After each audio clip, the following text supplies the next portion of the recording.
Bueno, buenos días a todos. Bienvenidos a una nueva sesión del Foro 50 por 50, que como sabéis,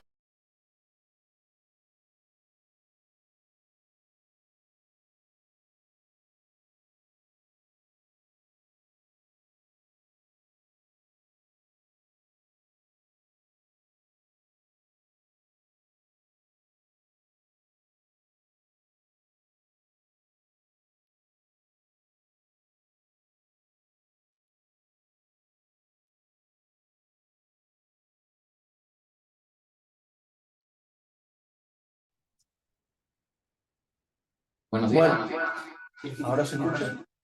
El sonido así.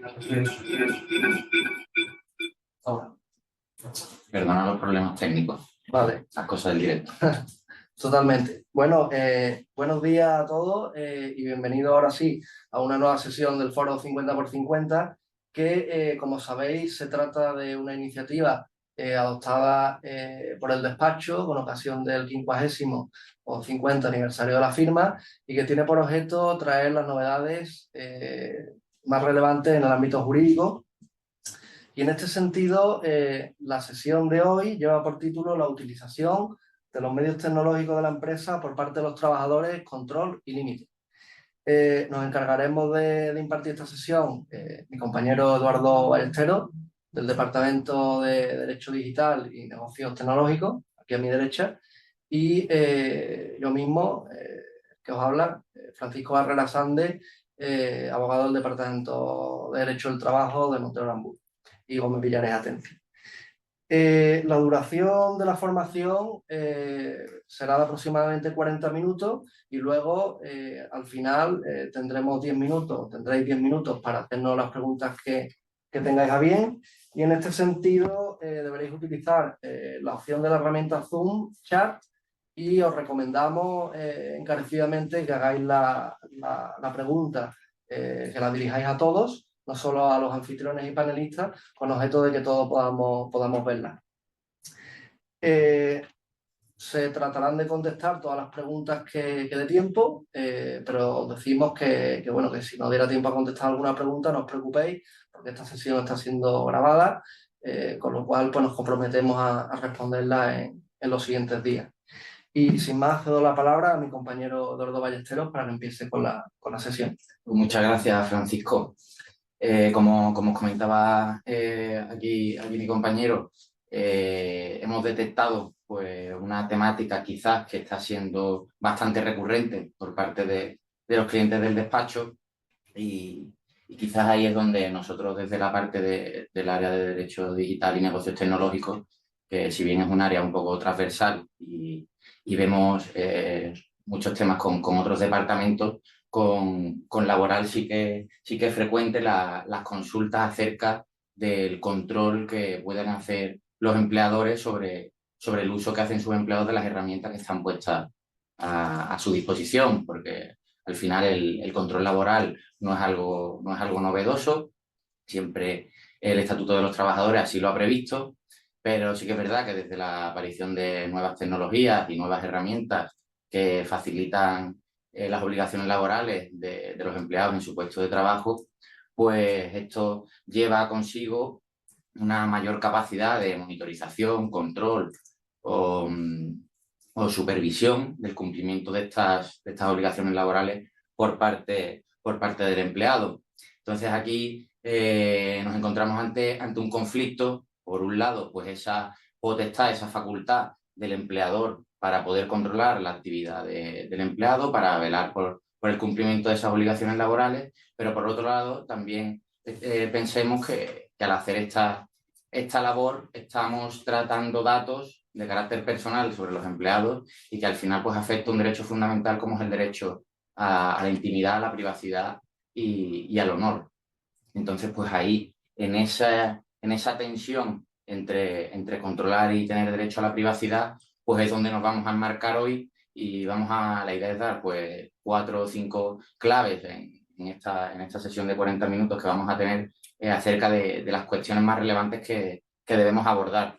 Y antes de entrar pues a desgranar las distintas herramientas y posibilidades y controles que se pueden hacer con cada una de ellas, pues conviene que se sepa que lo fundamental al final es cumplir con la normativa de protección de datos, que a grandes rasgos, y en lo que nos ocupa hoy, tenemos que tener en mente tres de los principios rectores del Reglamento General de Protección de Datos, ¿vale? Que es el principio de licitud, de limitación de la finalidad y de minimización de datos. Que esto, pues en lenguaje sencillo, no quiere decir otra cosa que tenemos siempre que tratar la menor cantidad de datos posible para alcanzar una finalidad pretendida determinada de manera previa, es decir, no podemos recopilar datos para después decidir a ver qué hacemos con ellos, sino que debe estar ya previsto de antes, y después tiene que estar legitimado por alguna de las bases de legitimación del artículo 6 del reglamento, ¿vale? Que muchas veces pues, se nos viene a la mente el consentimiento, pero hay multitud de variables, y en función del tratamiento que se vaya a hacer, pues cabrá una base jurídica o habrá otra. Entonces, a partir de ahí es donde nos vamos a enmarcar, y siempre tendremos que tener en cuenta estos tres aspectos. Y después, por otra parte, pues ese deber de información, ¿vale? La clave al final es que haya un conocimiento, un conocimiento de las reglas del juego, digámoslo así, de cómo se va de cómo se van a emplear estas herramientas y cuáles van a ser las posibles medidas correctivas en caso de un mal uso de ellas, y que al final la manera de informar pues se traduce en la elaboración de lo que nosotros llamamos pues, las políticas de uso de herramientas TIC, o pueden tener nombres similares, pero al final es establecimiento de unas normas básicas para que sean conocidas por los empleados, y así poder después ejercer esta facultad con la mayor de las garantías. Y entonces, pues como comentaba, la idea es pues, hablar del correo electrónico, de dispositivos móviles, de sistemas de geolocalización, de videovigilancia, de inteligencia artificial, ¿vale? Entonces vamos a ir abordando punto por punto quizás las cuestiones más relevantes en cada una de estas herramientas. Así que, Francisco, si te parece, empezamos, ¿no? Estupendo. Muchas gracias, Edu. Bueno, aquí lo principal que tener en cuenta es que la piedra angular en esta materia es el artículo 23 del Estatuto de los Trabajadores, que establece que los empleadores pueden adoptar las medidas que entiendan oportunas de control y vigilancia de la actividad de los trabajadores para verificar si cumplen con las obligaciones y deberes derivados del contrato de trabajo. Y en este control se establece que las empresas tienen que tener en cuenta o tienen que pues, tener la debida consideración con la dignidad del trabajador, a lo que yo añadiría el respeto del resto de derechos fundamentales, como ya ha apuntado mi compañero, el derecho de protección de datos, el derecho fundamental a la intimidad o el derecho al secreto de las comunicaciones. ¿Cómo se plasma este control por parte de las empresas? Y esto es quizás lo más importante y lo que a mí me gustaría que nos lleváramos de esta formación. Este control se plasma con las políticas de herramientas, las políticas de uso de herramientas, como ha comentado mi compañero Edu, y en estas políticas de uso de herramientas, ¿qué es lo que se hace constar? Bueno, pues lo que se hace constar son dos cuestiones principalmente. Relacionar las dos con la información, ¿vale? Información sobre el uso e información sobre el control. Entonces, información sobre el uso significa que los empleadores en esta política de herramientas tienen que informar a los trabajadores acerca de si podrán usar las herramientas puestas a su disposición únicamente con fines profesionales o laborales, o también podrán usarlas con fines personales. Y luego, en segundo lugar, la información sobre el control significa que las empresas tienen que informar a los trabajadores también acerca de la posibilidad de controlar el uso de esas herramientas de trabajo y acerca de la posibilidad de sancionar disciplinariamente las conductas irregulares que se puedan detectar por parte de los trabajadores en el uso de esas herramientas. ¿Y dónde se puede producir este control? Bueno, pues este control se puede producir bien físicamente en el centro de trabajo o bien en situaciones de trabajo a distancia, como por ejemplo el teletrabajo. Por no extendernos mucho, lo que aquí interesa diremos que las normas En ambas situaciones son muy parecidas, prácticamente idénticas, las garantías para los trabajadores son las mismas, pero es verdad que en la Ley 10/2021 del trabajo a distancia, lo que aquí nos interesa, se indica que en el acuerdo del trabajo a distancia que los empleadores suscriban con los trabajadores, tendrán que hacerse constar entre todas las condiciones del trabajo a distancia las facultades de control concretas de los empleadores sobre las herramientas de los trabajadores y se deberá respetar, por supuesto, el derecho a la intimidad y a la protección de datos. En estas políticas de herramientas que elaboren las empresas, debe darse entrada a los representantes de los trabajadores, porque así lo dispone la normativa laboral y en materia de protección de datos. Y entrando ya en las herramientas que ha desglosado mi compañero Edu, vamos a hablar en primer lugar del uso del correo electrónico. El uso del correo electrónico, decir que da lugar a frecuentes conflictos entre trabajador y empresa, que duda cabe. Y aquí lo que nos interesa destacar, ¿qué es lo que nos interesa destacar? Es que el empresario puede o bien prohibir en absolutamente, el uso del correo electrónico corporativo para fines personales del trabajador, o puede establecer únicamente algunas restricciones sin llegar a prohibirlo en absoluto. Hay que tener en cuenta también que si el empresario prohíbe el uso del correo electrónico para fines personales, si el trabajador incumple esta prohibición, en ese caso podrá ser sancionado conforme a lo previsto en el artículo 54.2 del Estatuto de los Trabajadores por transgresión de la buena fe contractual. Y hay que decir que el uso indebido del correo electrónico, que es controlable por las empresas, no solo comprende el uso de esta herramienta de trabajo para fines personales, sino que también puede extenderse a otras conductas ilícitas, como pudieran ser, por ejemplo, el desvío de información confidencial por parte del trabajador desde la cuenta de correo corporativa a la cuenta de correo personal externa a la organización.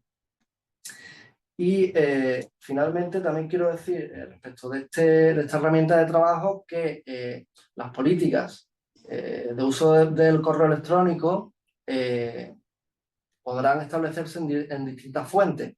De esta manera se pueden regular en el convenio colectivo, pueden establecerse en manuales o códigos de conducta interna de las empresas, o bien en comunicaciones normalmente generales del empresario a la plantilla.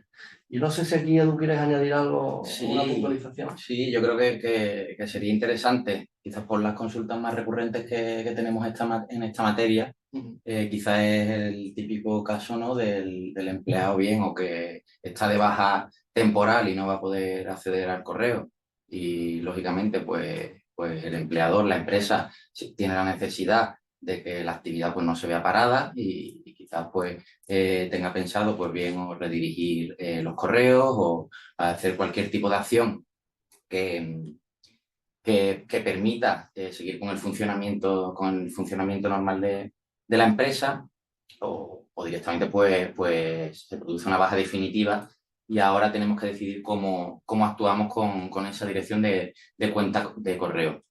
Entonces, es a lo que venimos haciendo hincapié en la importancia de que esté ya regulado de manera previa, porque claro, en muchas ocasiones nos vienen este tipo de consultas y al no haber previsto unas normas sobre la actuación de la empresa en este tipo de situaciones, pues da lugar a situaciones de incertidumbre y quizás pues podría haberse abordado con mucha antelación y no causaría ningún tipo de problema. Al final pues dependerá un poco del régimen que hayamos establecido en el uso de la dirección de correo electrónico. Al final si se prohíbe completamente el uso personal del correo corporativo, pues ahí no debería haber ningún tipo de riesgo a priori porque el acceso se está produciendo a información que incumbe directamente la actividad de la empresa. Cuestión diferente, por ejemplo, sería si el régimen es mixto y se permite su uso para fines personales o particulares en determinadas circunstancias, pues ahí quizás si debemos acceder al correo para redirigir o para suprimir la cuenta, pues ahí quizás tengamos que tener previsto un procedimiento, ¿vale? Porque al final tendremos que darle la oportunidad al trabajador quizás de que borre toda su información personal antes de que se proceda al borrado completo. O puede darse, por ejemplo, que se acceda y de repente se vean correos de índole personal, pues esos en ningún caso deben accederse. Si del título del correo, si del asunto ya vemos que es un asunto que no corresponde con la actividad de la empresa, pues no hace falta acceder. Recordemos el principio de minimización de datos, que al final te obliga a no saber más información de la necesaria para alcanzar la finalidad pretendida. Entonces, pues, en función del régimen que elijamos, no solo para el correo electrónico, sino para cualquier tipo de herramienta, tendremos que tener previstas, pues todas las situaciones y además adaptadas al caso concreto. Pues quizás una herramienta de control pues puede ser la más viable para una compañía porque tiene una determinada actividad, pero quizás para otra pues sea demasiado invasiva, ¿vale? Porque al final tienen que ser medidas que sean proporcionales, idóneas y necesarias, ¿vale? Lo que nosotros llamamos el test barbolesco, vamos, nosotros y todo el sector. Y entonces siempre que hay una medida más invasiva, pues tendremos que descartarla y optar por la menos invasiva. Así es, como apunta mi compañero Edu, no hay por qué saberlo todo. Es decir, si yo he prohibido al trabajador que use el correo electrónico para fines personales y por medidas menos invasivas ya puedo obtener esa información, pues no hace falta acceder al contenido de esos correos electrónicos si existen otras formas menos invasivas de acreditarlos. Y aquí en este sentido también tiene mucha relevancia el uso de restricciones en los correos electrónicos. Es decir, al final los medios tecnológicos de los que disponen las empresas hoy en día pues permiten utilizar, sin llegar a prohibir en absoluto el uso del correo electrónico para fines personales, si se pueden limitar las comunicaciones. Por ejemplo, se pueden introducir filtros de determinado tipo, de tal modo y manera que, por ejemplo, los correos electrónicos que lleguen con la palabra clave Zara, Amazon o lo que sea, pues que no sean alojados en el buzón laboral del trabajador, y de esta forma se consigue que no tenga que invertir tiempo atendiendo a correos electrónicos de índole personal, ¿no? O también se puede restringir el volumen y el tamaño de los correos, sin necesidad, por tanto, de establecer una prohibición absoluta del correo para fines personales. En cuanto al control del ordenador y de la navegación de Internet, que es la siguiente herramienta de la que os queremos hablar, en este caso hay que decir que resultan de aplicación las reglas generales que hemos comentado. Por tanto, para poder controlar el uso de estas herramientas hay que informar al trabajador sobre el uso que va a hacer de ellas, si se le va a permitir usarla para fines personales o no, o si se va a prohibir. Y luego informarle sobre la posibilidad de adoptar medidas de control y sobre la posibilidad de adoptar medidas disciplinarias en su caso. En el uso de estas herramientas están en juego los mismos derechos fundamentales, constitucionales, los que venimos hablando. Está en juego el derecho a la intimidad y a la protección de datos. Y esta protección, dice el Tribunal Constitucional, que se extiende tanto a los archivos permanentes, que son los archivos que normalmente guardan pues los trabajadores en una carpeta que normalmente es de tipo personal, pero también se extiende a los llamados archivos temporales o cookies, es decir, archivos que se generan y se almacenan en el disco duro con ocasión de la visita de determinadas páginas web. En este caso, lo que hay que tener claro es pues, lo que venimos diciendo, que si las reglas del juego están claras, pues no hay problema. Entonces, si al trabajador se le ha informado de que no puede usar estas herramientas para fines personales, para consultar, por ejemplo, páginas web no relacionadas con el trabajo, si el trabajador incurre en esa prohibición, pues evidentemente no se estará produciendo ninguna vulneración del derecho a la intimidad ni de ningún otro derecho fundamental. ¿Por qué? Porque en palabras del Tribunal Constitucional, muy gráficas, no existe en esos casos una expectativa razonable de confidencialidad por parte del empleador, del trabajador. El trabajador no puede esperar que el empresario en esos términos no vaya a controlar esa prestación de servicio. Y luego, entrando en el uso del teléfono... Perdóname, Francisco, sí, porque quizás creo que es interesante, aunque nos salgamos un poco del control empresarial como tal, pero que quizás deba estar recogido en este apartado de las políticas de uso, con el tema de ordenadores y programas de ordenador, es limitar la descarga de programas informáticos, porque sí que es verdad que últimamente han sido, además ha coincidido en el tiempo, 2 o 3 consultas acerca de empleados que descargaron programas de ordenador sin licencia y claro, al final ese tipo de programas pues tiene una detección automática cuando se está usando y claro, al saltarle las alertas, pues lo que manda es un requerimiento como un piano y al final la empresa ni es conocedora de esta circunstancia, de que el empleado de motu propio ha procedido a descargarse un programa sin licencia y al final el responsable último pues va a ser la empresa. Entonces, si queremos salvaguardar las posibles responsabilidades o contingencias que pudieran aparecer, pues también debemos preverlas, porque ya no solo pensemos en programas sin licencia, sino quizás programas que comprometen la seguridad de la información, porque contengan pues algún tipo de archivo malicioso y pueda suponer una brecha de seguridad dentro de la organización. Y si la empresa no ha formado o no ha dado los conocimientos suficientes a su empleado, pues no va a poder alegar un error humano porque la empresa no hizo lo que le tocaba, que era darle las instrucciones necesarias para que no ocurriesen este tipo de cosas. Y ya os digo, se sale un poco de lo que es el propio control empresarial, pero me parece fundamental que se prevea cuando se redactan unas políticas de uso de herramientas. Totalmente, muy interesante. Y entrando en el uso del teléfono como herramienta de trabajo, lo que nos interesa aquí destacar es que el empresario, las empresas pueden prohibir y por tanto sancionar el uso y el abuso del teléfono. Yo me acuerdo que hace ya bastantes años, cuando estaba empezando esto de las nuevas tecnologías, ya tuvimos ocasión de redactar un protocolo disciplinando el uso del móvil y el abuso que muchas veces se da por parte de los trabajadores con programas de mensajería instantánea, etcétera, tipo WhatsApp. Y aquí lo que queremos destacar es que, al igual que sucede con otras herramientas, lo importante por parte de las empresas para poder controlar estas herramientas es informar a los trabajadores y poner en su conocimiento también que en caso de detectarse incumplimientos pueden ser sancionados disciplinariamente.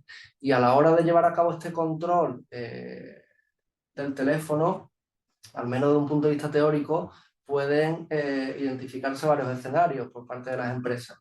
De este modo, las empresas pueden grabar las conversaciones mantenidas por el trabajador directamente en determinados supuestos, algunos de los cuales luego diremos, puede intervenir directamente las llamadas o en una labor de control menos restrictiva puede no acceder a esas comunicaciones, pero sí registrar e identificar a los sujetos que participan en las llamadas.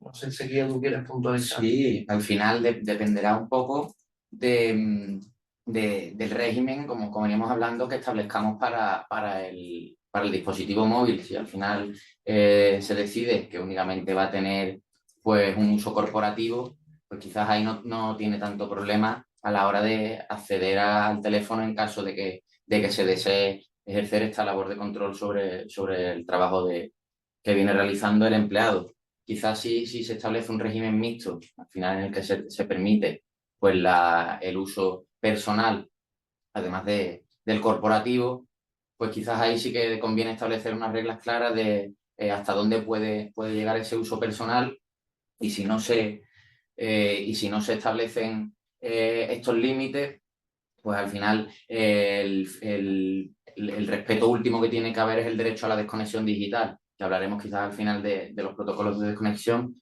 pero el hecho de que se use como dispositivo personal no permite que fuera del horario laboral pues se le pueda contactar con estos fines.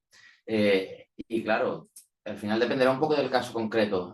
Recientemente ha salido una resolución de la Agencia Española de Protección de Datos muy interesante sobre una entidad financiera, vamos, que podemos decirlo porque es que además las resoluciones son públicas. Al final lo importante de este tipo de infracciones, además del perjuicio económico, es el reputacional, porque al final pues son públicas, se conocen y entre nosotros pues lo sabemos. Entonces, por ejemplo, BBVA pues tenía una política sobre los dispositivos corporativos que permitía a los trabajadores, una vez que finalizaba la relación laboral, adquirir esos teléfonos móviles por un módico precio, a un precio reducido. ¿Y qué es lo que pasaba? El procedimiento establecido, porque además se le informaba de todo esto, o sea que no es que lo hubiese hecho mal, pero el procedimiento establecido que al final deberían haber procedido al borrado, al acceder al teléfono para proceder al borrado de todo lo relacionado con actividades corporativas dentro del teléfono, para que únicamente pues, se quede ese teléfono para cuestiones personales. Pues al cabo del mes y medio se le solicitó un formateo del teléfono y cuando fue a hacerlo, esta ex empleada pues le saltó un mensaje diciendo que el teléfono seguía bajo el control de una organización externa. Y ahí es cuando se dieron cuenta que la entidad financiera pues, no había hecho lo que debía y, claro, no había hecho ninguna copia de seguridad, entonces le obligaban a formatear el teléfono y perder toda su información personal. Pues esto al final le ha conllevado una sanción a BBVA y al final, por una cosa que yo creo que todos agradecemos, ¿no? Oye, si te pone la empresa esta facilidad, pero que al final pues se te vuelve en contra, pues la verdad que es una pena. Totalmente. Entrando ya, pasando a analizar los sistemas de videovigilancia, decir que en este caso las normas principales que regulan esta cuestión son el artículo 20bis del Estatuto de los Trabajadores y el artículo 89 de la Ley Orgánica de Protección de Datos, que lo que reconocen es un derecho de los trabajadores a la intimidad en el uso de los sistemas de videovigilancia y de geolocalización. La Ley de Protección de Datos lo que ha hecho simplemente es positivar la doctrina constitucional de la que venimos hablando y de esta forma se establece que para usar estos sistemas de videovigilancia las empresas tienen que informar con carácter previo y de forma, te dice la norma, expresa, clara y concisa acerca de la existencia de la medida misma, por supuesto, y en su caso a los representantes de los trabajadores si los hubiera. Una cuestión de la que también se ha hecho eco la normativa o adoptada la normativa, pero que venía de antiguo, establecida por la jurisprudencia constitucional, es que este tipo de sistemas de videovigilancia no puede utilizarse en zonas comunes, zonas de esparcimiento, destinados al descanso de los trabajadores, como pudieran ser aseos, taquillas o duchas, etc. ¿Por qué? Pues muy sencillo, pues porque como establece el Tribunal Constitucional, en esos espacios donde se desarrolla principalmente la intimidad por parte de los trabajadores. Tampoco se puede... Ahora, tampoco se puede utilizar grabaciones en locales destinados a la actividad sindical.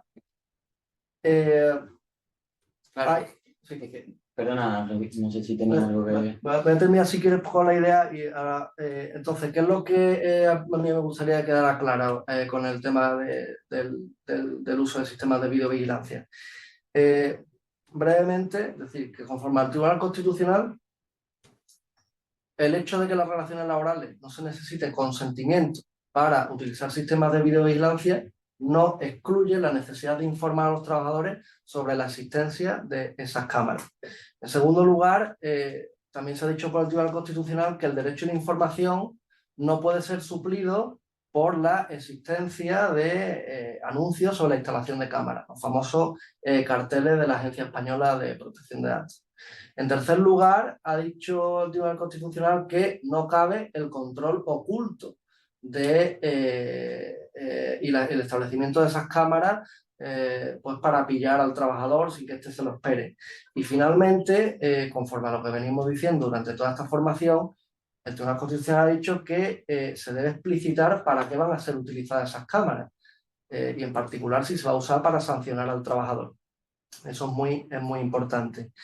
Esto tiene una excepción, ¿vale? Que es a la que se ha cogido, de la que se ha hecho eco también la Ley de Protección de Datos, que es en caso de incumplimiento flagrante por parte del trabajador. En caso de incumplimiento flagrante, la Ley de Protección de Datos, en el título 10, establece que se puede hacer el control de la actividad del trabajador a través de cámaras para verificar si ha habido un incumplimiento sin esa información que en el resto de casos es necesario. Y Edu, no sé si... Sí, un poco por completar lo que os comenta Francisco, quizás cuando se refiere el Constitucional a que esa cartelería no suple el deber de información, quizás no es tanto así porque desde la perspectiva de protección de datos, el Comité Europeo de Protección de Datos, facilitando la labor a las organizaciones para cumplir con el deber de información, estableció que una buena manera de informar era mediante un sistema de doble capa. Porque vamos a ser sinceros, con todos de los que estamos aquí conectados, pues nos leemos esas políticas de privacidad cuando rellenamos un formulario. Estoy seguro que tú no te has leído ninguna y yo me leo las que hago. O sea que, entonces, ¿cómo se puede entender que se cumple con ese deber de información? Pues oye, se le facilita una primera capa en el que de manera resumida se le dice qué se va a hacer con sus datos, que en el caso de la videovigilancia, pues sería con el establecimiento de ese cartel, que aprovecho también para decir que debe estar adecuada a la norma actual, porque es común que haya muchos que figure la antigua ley de 15/99, así que también aprovecho para que le deis un vistazo, porque al final eso no es más que darse un tiro en el pie a la hora de demostrar que quizás pues no estamos cumpliendo debidamente. Entonces, a esa cartelería, para que se entienda cumplir el deber de información, debe acompañarla una política de privacidad en el que se detalle pues, esos tratamientos que va a hacer la empresa y que esté a disposición de cualquiera que los pida. Porque al final nos pasa muchas veces. La consulta es, oye, hemos visto por las cámaras de videovigilancia a un empleado que no hace nada o que se comporta de manera vejatoria con sus compañeros. Entonces, claro, preguntamos, vale, ¿cómo tiene cómo tiene redactada la política de privacidad? Porque recordemos que el principio de limitación de la finalidad te obliga a que sea con una finalidad concreta el tratamiento de esos datos. Y quizás con la instalación de videovigilancia, en un principio, pues se pone para velar por la protección de los bienes, instalaciones y de las personas, ¿vale? Que ahí pues operaría un interés público, ¿vale? En velar por esa protección, pero después no se prevé la finalidad del control empresarial. Entonces, ahí ya es cuando tenemos el problema. Si no lo hemos provisto previamente de que a través de las cámaras se va a ejercer ese control, pues quizás ya es demasiado tarde para cuando queremos verla o queremos usarla. Y después, importante, ya para cerrar este tema, es que las cámaras de videovigilancia no pueden cruzarse con otras tecnologías. Es decir, si a esas cámaras de videovigilancia se le integra un sistema de reconocimiento facial, por ejemplo, que es capaz de captar el grado de atención de un empleado o la actividad que está teniendo, las emociones que está sintiendo, pues ahí la agencia, por ejemplo, por lo menos la Agencia Española de Protección de Datos siempre considera que es un tratamiento desproporcionado. Así que por esa parte, yo creo que son las cuestiones más relevantes a la hora de tener un sistema de videovigilancia dentro de una organización. Y finalmente, en lo que se refiere al uso de sistemas de geolocalización, que sería la siguiente herramienta de las que se pueden servir las empresas, por cumplir con el tiempo previsto, lo que me interesa destacar aquí es que lo fundamental, como ha quedado establecido por la jurisprudencia, es la información al trabajador acerca de la existencia de ese sistema de geolocalización y luego información también acerca de la posibilidad de que se le sancione disciplinariamente. Y botón de muestra de lo que digo, son dos sentencias del Tribunal Supremo muy recientes las dos.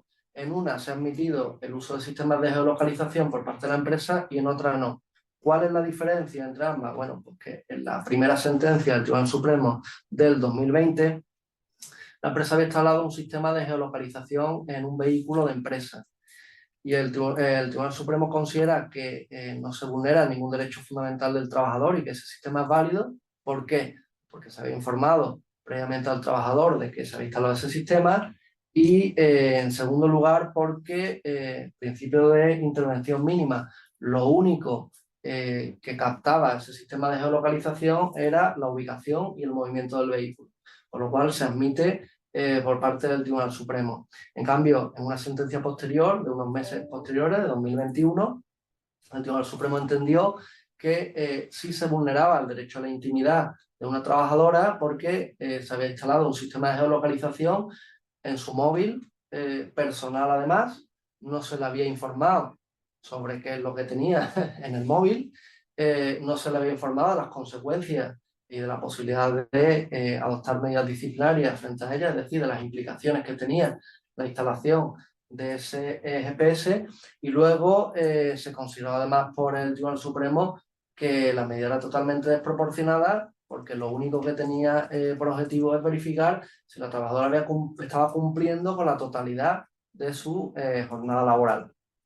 Por tanto, eso es lo que quería señalar. ¿Tú ibas a comentar algo? Sí, pero al final lo que viene comentando Francisco es que tenemos que diferenciar lo que es la geolocalización de dispositivos o de activos, en este caso, como podría ser un coche, de lo que es la geolocalización de la propia persona. ¿Vale? Si por ejemplo, pues tenemos coches de empresa que se permite, por ejemplo, el uso personal y después el empleado pues emplea ese vehículo fuera del horario de oficina, pues es de oficina o de su jornada laboral, pues es importante que ese sistema de geolocalización se limite únicamente a las jornadas al tiempo en el que se encuentre en su jornada laboral el empleado y no vaya más allá. Porque al final, si estamos extralimitándonos, pues al final estaremos infringiendo la normativa en materia de protección de datos y seremos sancionados, porque al final pensad que cada vez son más conocedores, las personas somos más conocedoras de los derechos que tenemos, porque estamos en un punto en el que se nos confieren multitud de derechos. Entonces, pues, como no se haga bien en un tema tan sensible como este, pues quizás podemos tener un susto. Y quizás con el tema de la telefonía podría haberse hecho mucho mejor y quizás si se rehuye siempre del consentimiento dentro de la relación laboral entre empleador y empleado, porque no se entiende que hay un equilibrio y que ese consentimiento no se daría de manera libre, para que ese consentimiento fuese válido, la empresa tiene que darle una alternativa. Es decir, por ejemplo, hay casos, por ejemplo, que para el fichaje de cada jornada laboral del empleado, pues imagínense que está en un edificio de 15 plantas y tiene que llegar, esperar a que llegue el ascensor, a subir y encender el ordenador. Entonces, al final, a lo mejor ha perdido ahí 15 o 20 minutos de su tiempo que va a tener que recuperar después. Pues quizás se le puede permitir la opción voluntariamente de instalarse en su dispositivo móvil una aplicación que le geolocalice a un radio, pongamos, de 5 metros, para que detecte automáticamente cuando se encuentra dentro del edificio y ahí automáticamente ya se encuentre que ha fichado para su jornada laboral. Pues ahí le estaremos geolocalizando, pero el consentimiento se entendería libre, porque si el empleado no quiere ser geolocalizado, siempre puede llegar 15, 20 minutos antes o irse 15 minutos o 20 después. Entonces, es importante que se regule bien. Y ya, para terminar, que me parece interesante, pero ya hemos cumplido los 40 minutos y queremos ser escrupulosos y respetuosos con vuestro tiempo, quizás hablar de la inteligencia artificial, ¿vale? En un doble sentido, porque quizás es lo más novedoso, es lo que escuchamos ahora a todo el mundo y quizás hasta el que tiene una política de uso quizás no contemple este uso. Y no es extraño que los empleados pues usen ChatGPT para hacer cualquier consulta y claro, puedan introducir archivos que contengan información confidencial o datos de carácter personal, pues si no se le impide y se le limita ese tipo de actuaciones, pues volvemos a lo mismo, la infracción sería de la empresa y no podría ser sancionado el empleado. Y después, lo que es una propia herramienta de inteligencia artificial para gestionar a los trabajadores, es decir, queremos emplear un sistema de inteligencia artificial para controlar la actividad, tenemos que tener en cuenta, y aunque volvemos a salirnos un poco de la temática, pero por lo menos para que lo tengáis en cuenta a futuro, que con la publicación del Reglamento de Inteligencia Artificial, que si bien no será aplicable hasta 2027 en su integridad, este tipo de sistemas es considerado de alto riesgo. Entonces ahí, a ese tipo de proveedores, habrá que exigirles el cumplimiento del reglamento y nosotros como responsables del despliegue también. Pero bueno, eso ya es objeto de otro foro de 50 por 50, pero es interesante que lo tengáis en mente para cuando llegue el momento. Y si te parece, ¿no, Francisco? Podemos empezar con las preguntas, ¿no? Nos hemos pasado un par de minutos. Vale. Sí, bueno, yo muy brevemente, antes de entrar con las preguntas, simplemente por cumplir con el último bloque, hablar brevemente del protocolo de desconexión digital, muy brevemente. En este caso, decir pues que resulta de aplicación el artículo 20 bis del Estatuto de los Trabajadores y el artículo 88 de la Ley Orgánica de Protección de Datos. ¿Qué es lo que establece? Pues desconexión digital, que los trabajadores tengan derecho pues a esa desconexión para garantizar el tiempo con la familia y con la intimidad, y que no serán molestados en caso pues de permisos, vacaciones o cualquier otro tipo de situaciones de conciliación de la vida personal y familiar. El protocolo de desconexión digital, muy rápido, lo único que quiero que nos quede claro es que lo único que consiste es en poner por escrito las medidas de sensibilización a los trabajadores y a los directivos de las empresas para que cumplan con esa desconexión digital, para evitar la fatiga informática de los trabajadores y incorporar también medidas de sensibilización y de formación. Entonces, algunas de las medidas más comunes que solemos incluir en este tipo de protocolo de desconexión digital, pues son simplemente, bueno, la previsión de que el trabajador no tendrá obligación de contestar correos ni atender llamadas fuera de la jornada laboral, la previsión de que no se adoptarán medidas disciplinarias en caso de que el trabajador pues cumpla con este principio de desconexión digital. Tampoco se podrá coaccionar a los trabajadores para que atiendan el correo electrónico o llamadas fuera de su horario de trabajo, y en caso de que fuera necesario, por razones de fuerza mayor, contactar con el trabajador fuera de su jornada laboral, pues habrá de recurrirse a medios lo menos invasivos posibles, como vía telefónica o que evite de alguna manera la correspondencia escrita. Y finalmente, por concluir, a modo de conclusión, simplemente decir lo que nos gustaría que se quedara claro de esta formación: que las empresas pueden adoptar medidas de control, pero que tendrán que cumplir con las garantías constitucional y legalmente establecidas, y que de esta forma hará las cosas bien. Y hay que hacer las cosas bien no solo por hacerlas bien, sino porque para las empresas y desde el punto de vista de mi negociado, desde el punto de vista laboral, es muy importante cumplir con las normas, porque en caso de que no se informe a los trabajadores sobre el uso de herramientas, en caso de que no se les informe sobre la posibilidad de sancionarlos disciplinariamente, pues eso tiene varias consecuencias muy rápidamente. En caso de procedimiento judicial, la prueba que se aporte se entiende por nula. ¿Por qué? Porque se ha infringido un derecho fundamental. Si yo aporto una imagen de captada de una cámara de vigilancia y no informa al trabajador previamente, esa prueba no la voy a poder usar en un juicio, con lo cual no voy a poder acreditar luego el incumplimiento del trabajador, que es lo que le interesa a las empresas. Y luego también puede tener consecuencias en el sentido de que se considere infracción administrativa y que puede ser sancionada con multas de bastante cuantía, que pueden estar entre los 7.500 hasta los 200.000 euros. Se considera una infracción administrativa la vulneración de derechos fundamentales del trabajador. Y finalmente también el trabajador podría plantear acciones de responsabilidad frente al empresario. Por tanto, hacer las cosas bien interesa también desde el punto de vista legal y desde el punto de vista empresarial. Y sin más, pues... Yo creo que ya con esto nos hemos pasado unos 10 minutillos de tiempo. Os pedimos disculpas y si alguien tiene alguna consulta, pues ya nos comprometemos a contestarla en los siguientes días, y nada, esperemos que os haya sido de utilidad. Muchas gracias. Muchas gracias a todos.